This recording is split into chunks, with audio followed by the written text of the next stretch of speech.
Hi சொந்தங்களே, எப்படி இருக்கீங்க? ஸோ இப்போது உலகமே வந்து ஒரு பதட்டமான சூழ்நிலை தான் வந்து நிலவிக்கிட்டு இருக்கு. ஸோ இந்த மாதிரி இருக்கும்போது நீங்கள் நிறைய நியூஸ் கேள்விப்பட்டிருப்பீங்க. இப்படி நடக்குதாமா, அப்படி நடக்குதாமா, அப்படி இப்படின்னு சொல்லிட்டு நிறைய நியூஸ் மீடியாக்களும் சரி, வாட்ஸ்அப் ஃபார்வர்டும் சரி, நிறைய சோஷியல் மீடியாவில் வந்து ஒரு பெரிய பஸ் வந்து போயிட்டுருக்கு. இந்த சிச்சுவேஷனில் ஆக்சுவலாக அமெரிக்காவுக்குள்ளே இருந்துக்கிட்டே இங்கே இருக்க மக்கள் என்ன நினைக்கிறாங்க அண்ட் எந்த மாதிரி ஒரு சென்டிமெண்ட் வந்து இங்கே இருக்குது அப்படிங்கிறத பற்றி இந்த வீடியோவில் ஃபுல்லாக பார்க்கலாம் வாங்க. ஸோ இந்த போரை ஆரம்பித்ததுக்கு அப்புறம் இங்கே இருக்க மக்கள் கிட்ட நான் வந்து இன்ட்ராக்ட் பண்ணும்போது சரி, இங்கே வந்து எங்கேயாவது ஒரு மீட்டிங்க்கு போகும்போது இல்லை வெளியே வந்து யாராவது பார்க்கும்போதும் ஒரு 3 பாயிண்ட் வந்து ஸ்டாண்ட் அவுட் ஆகுது. இந்த டாப்பிக்கில் தான் அடிக்கடி விவாதங்கள் வந்துக்கிட்டே இருக்குது. அது என்ன அப்படின்னு பார்த்தீங்கன்னா, ஒன்று வந்து ஓவரால் சென்டிமெண்ட் அண்ட் ரெண்டாவது ட்ராவல் ப்ரிகாஷன்ஸ் அண்ட் மூணாவது ஆப்வியஸ்லி இன்வெஸ்டிங். இங்கே இருக்க இன்வெஸ்டர்ஸ் இது எப்படி திங்க் பண்ணுறாங்கன்னு. ஸோ இந்த 3 டாப்பிக்கில் இங்கே இருக்க மக்கள்கிட்ட நான் இன்ட்ராக்ட் பண்ணும்போது நான் அப்சர்வ் பண்ண விஷயங்கள் தான் இது. அண்ட் ஆப்வியஸ்லி உங்களுக்கு ஏதாவது மாற்று கருத்து இருந்தால் தாராளமாக வந்து கமெண்ட் செக்ஷன் சொல்லுங்கள், தெரிஞ்சுக்கலாம். ஆனால் நான் இங்கே வந்து இந்த பொலிட்டிக்கல் டிஸ்கஷனையும் வந்து கம்ப்ளீட்டாக வந்து அவாய்ட் பண்ணிட்டேன். ஏன்னா நானும் வந்து யார்கிட்ட அந்தளவுக்கு பொலிட்டிக்கலாக பேசவும் மாட்டேன், அவங்களே என்கிட்ட அவ்வளோ வந்து யாரும் பொலிட்டிக்கலாக பேச மாட்டாங்க.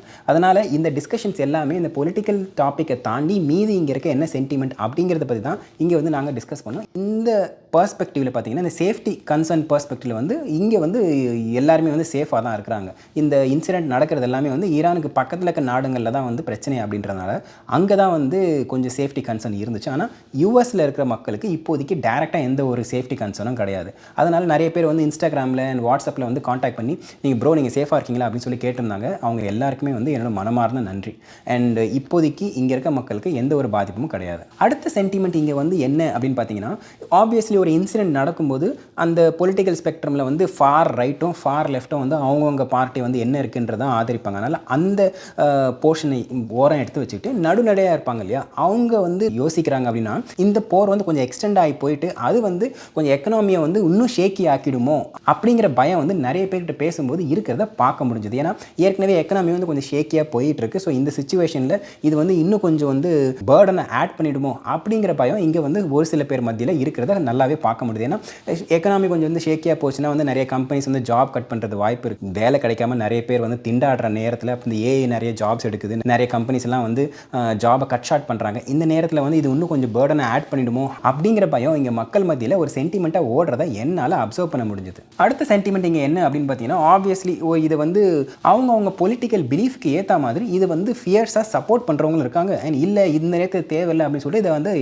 எதிர்க்கிறவங்களும் இருக்காங்க. அண்ட் இது வந்து பரவலாக அவங்க என்ன பொலிட்டிக்கல் பிலீஃபில் இருக்காங்களோ அதுக்கேற்ற மாதிரி அவங்களோட பாயிண்ட்ஸை முன்வைக்கிறதையும் பார்க்க முடியுது. ஸோ இங்கே இருக்க சென்டிமெண்ட்ஸை பொறுத்த வரைக்கும் நான் சொன்ன இந்த பாயிண்ட்டை தான் முக்கால்வாசியான கான்வர்சேஷன்ஸ் வந்து இருந்துச்சு. அடுத்து வந்து ட்ராவல் ப்ரிகாஷன்ஸ். இங்கே பரவலான சென்டிமெண்ட் என்ன இருக்குது அப்படின்னு பார்த்தீங்கன்னா, இப்போது ரீசெண்டாக நீங்கள் வந்து ஒரு 10 days இல்லை 15 daysக்குள்ளே யூஎஸ்லேருந்து இந்தியாவுக்கு போகிற மாதிரி இல்லை யூஎஸ்லேருந்து மற்ற கண்ட்ரீஸ்க்கு போகிற மாதிரி ஏதாவது ஒரு பிளான் இருந்துச்சு, ஆனால் அதுவும் வந்து மிடில் ஈஸ்ட் வழியாக போகிற மாதிரி பிளான் இருந்துச்சுன்னா அது ஆப்வியஸாக வந்து அவாய்ட் பண்ணிவிடுங்க அப்படிங்கிறதான் இங்கே இருக்கிற ஜென்ரல் ரெக்கமெண்டேஷனாக இருக்குது. இப்போது அந்த கான்ஃப்ளிக்ட்னால ஒரு 20,000+ ஃப்ளைட்ஸ் வந்து அந்த இன் ஏரியா லோக்கலில் வந்து கேன்சல் ஆகிருக்கு. அண்ட் நிறைய ஏர்லைன்ஸ் பார்த்தீங்கன்னா அவங்களோட பாலிசிஸ் வந்து நிறைய சேஞ்ச் பண்ணியிருக்காங்க. நிறைய ஃப்ளைட்ஸ் வந்து அந்த கண்ட்ரிக்கு போகிற ஃப்ளைட்ஸை வந்து அவங்க கேன்சல் பண்ணியிருக்காங்க. இப்போ பிரிட்டிஷ் ஏர்வேஸ்லாம் பார்த்தீங்கன்னா அவங்க வந்து உங்களுக்கு ஃபுல் ரீஃபண்ட் வாங்கிக்கலாம் அப்படிங்கிற மாதிரி சொல்லியிருக்காங்க. அதுக்கப்புறம் அமெரிக்கன் ஏர்லைன்ஸ் வந்து நீங்கள் அந்த சேஞ்ச் பாலிசி, அதாவது ஒரு ஃப்ளைட்டை சேஞ்ச் பண்ணணும் அவங்க வந்து கொஞ்சம் ஃபீஸ் கட்டணும் இல்லையா, அந்த ஃபீஸ் எல்லாம் நாங்கள் வந்து வேவ் ஆஃப் பண்ணுறோம் அப்படின்னு சொல்லியிருக்காங்க. அது மாதிரி வந்து இப்போ டெல்டா ஃப்ளைட்லாம் பார்த்தீங்கன்னா நீங்கள் அன்ஃப்ளோன் லெக் வந்து அந்த மணியை நாங்கள் வந்து ரீஃபண்ட் பண்ணி தரோம் அப்படிங்கிற மாதிரி ஒவ்வொரு ஏர்லைனும் அவங்கவுங்க சைட்லேருந்து என்னென்ன ஹெல்ப் பண்ண முடியுமோ அதுக்கு வந்து ஹெல்ப் பண்ணிகிட்ருக்காங்க. அண்ட் ஒருவேளை உங்களுக்கு வந்து கிட்ட நெருங்கிடுச்சு, டிக்கெட் புக் பண்ணியாச்சு அப்படின்னு வருத்தம் தேவையில்லை. நீங்கள் அந்த ஏர்லைனுக்கு காண்டாக்ட் பண்ணி நீங்கள் வந்து ஆப்வியஸ்லி ஏதாவது ஒரு ஆப்ஷன் வந்து இருக்கும். இந்த நேரத்தில் வந்து ஜென்ரலாக ஹெல்ப் பண்ணுவாங்க. ஏன்னா இது வந்து உங்களோட மிஸ்டேக் இல்லை அப்படின்றனால ஜென்ரலாக அவங்க வந்து ஹெல்ப் பண்ணுவாங்க. ஸோ இந்த சிச்சுவேஷனை பயன்படுத்தி மிடில் ஈஸ்ட் வழியாக போகிற மாதிரி ஒரு ஐட்டனரி பிளான் இருந்துச்சு அப்படின்னா அதை அவாய்ட் பண்ணுறது பெட்டர். ஏன்னா எந்த நேரத்தில் எது நடக்கும் அப்படின்னு சொல்ல முடியாது. இப்போ வந்து கொஞ்சம் ஸ்டேபிளாக இருக்கிற மாதிரி இருந்தாலும் அது இன்னும் கொஞ்சம் ஸ்டேபிள் ஆகிற வரைக்கும் அந்த ரூட்டை அவாய்ட் பண்ணுறது பெட்டர் அப்படிங்கிறது இங்கே இருக்க ட்ராவல் ஏஜென்ட்ஸோட ஒரு ரெக்கமெண்டேஷனாக இருக்குது. அடுத்து நான் பார்த்து அப்சர்வ் பண்ண விஷயங்களில் மூணாவது வந்து இன்வெஸ்டிங்.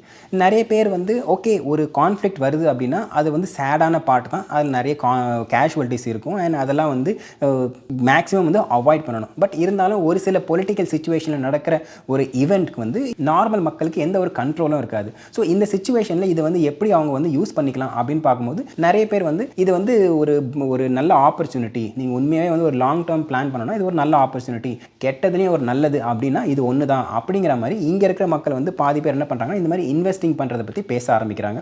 ஏன்னா இந்த மாதிரி ஒவ்வொரு வாட்டி ஒரு கான்ஃப்ளிக்ட் நடக்கும்போதும் இங்கே இருக்க டிஃபென்ஸ் ஸ்டாக் வந்து மேலே போகும். இது வந்து ஒரு ட்ரெண்டிங்காகவே இருக்குது. இப்போ மட்டும் இல்லை, இதுக்கு முன்னாடியும் சரி அதுக்கு முன்னாடியும் சரி ஒவ்வொரு வாட்டி இந்த மாதிரி ஒரு போர் நடக்கும்போது இங்கே வந்து அந்த டிஃபென்ஸ் ஸ்டாக்கு மேலே போகிறது வழக்கம். அதே மாதிரி தான் இப்போ வந்து மேலே போச்சு. அது எல்லாரும் வந்து ப்ரெடிக்ட் பண்ணாங்க. கூடவே இப்போ இந்த கான்ஃப்ளிக்ட்டில் வந்து ஆயில் இன்வால்வ் ஆயிருக்கிறதுனால அதோட ஷேர்ஸும் இங்கே இருக்க ஆயில் கம்பெனிஸோட ஷேர்ஸும் வந்து நல்லாவே வந்து மேலே போச்சு. அண்ட் அதுக்கு மாற்றாக வேறு எந்தெந்த செக்டர்லாம் வந்து நல்லா அடி வாங்குச்சுன்னு பார்த்தீங்கன்னா ஏர்லைன் செக்டர் எல்லாமே வந்து நல்லா அடி வாங்குச்சு. ஏன்னா நமக்கே தெரியும் இத்தனை ஆயிரம் ஃப்ளைட்ஸ் வந்து கேன்சல் ஆகிடுச்சு. அதுக்கப்புறம் வந்து ஒரு மிடில் ஈஸ்ட்ன்றது ஒரு நார்மல் ஹப் மாதிரி வேர்ல்டில் நீங்கள் வந்து எங்கே போயிட்டு வரனாலும் அந்த ஹப்பே வந்து உங்களுக்கு ஒரு பிரச்சனை இருக்குது அப்படின்னும் போது அந்த ஒரு normal day to day operation வந்து டிஸ்டர்ப் ஆகும்போது அது வந்து நீங்கள் ஸ்டாக் மார்க்கெட்டில் அந்த ரிஃப்ளெக்ஷன் வந்து பார்க்க முடியும். ஸோ இந்த ஏர்லைன் ஸ்டாக்ஸ்லாம் வந்து நல்லா கீழே போயிட்டு இருந்துச்சு. ஸோ இதை யூஸ் பண்ணி அவங்க என்ன பண்ணுறாங்கன்னா, ஓகே உங்களால் எதுவுமே பண்ண முடியாது, நார்மல் மக்களால் பண்ண முடியாது, ஸோ இதை வந்து நீங்கள் அட்லீஸ்ட் உங்களோட பெனிஃபிட்க்கு யூஸ் பண்ணிக்கோங்க. ஏன்னா எக்கனாமி ஒரு வேலை வந்து கொஞ்சம் ஷேக்கியாக போச்சுன்னா உங்களுக்கு இந்த இன்வெஸ்டிங் வந்து காப்பாற்றும் அப்படிங்கிற அட்வைஸும் இங்கே இருக்க சில மக்கள் கொடுக்குறத அப்சர்வ் பண்ண முடிஞ்சது. அதே மாதிரி நிறைய பேர் இங்கே இருக்க என்ஆர்ஐஸ் வந்து இந்தியாவுக்கு மணி அனுப்புவாங்க ரெகுலராக.